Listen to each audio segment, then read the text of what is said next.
On regarde surtout à la manière dont le Rassemblement national communique en France, notamment le fait de viser les jeunes directement, Mmh. comme c'était le cas aujourd'hui au Dôme de Paris. Mmh. Le fait que Jordan Bardella, qui lui-même est très jeune, vise son public, son audience très très jeune pour leur demander de participer à ces élections européennes. Ça, c'est intéressant parce qu'en Italie, on n'a pas du tout eu ça, une campagne électorale qui n'a pas été débattue. Déjà, on n'a pas eu de débat entre le principaux leaders des partis politiques en Italie, du tout.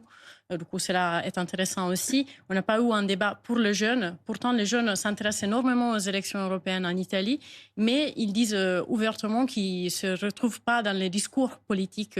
Voilà. Et du coup, ils regardent peut-être même les jeunes avec un peu d'intérêt vers le Rassemblement national, parce qu'on voit quand même la manière de communiquer différente entre le Rassemblement national et les Fratelli d'Italia ou Forza Italia, qui a même mis Silvio Berlusconi dans sa campagne et qui n'est plus là. Et qui est loin d'être jeune. Reste quand même un symbole de la campagne électorale du parti de droite modérée. Du coup, il y a quand même cette manière de communiquer. Et après, évidemment, ce qui nous intéresse, c'est aussi les alliances futures au sein des institutions européennes. On va en reparler évidemment parce que c'était l'objet de cette discussion à quatre.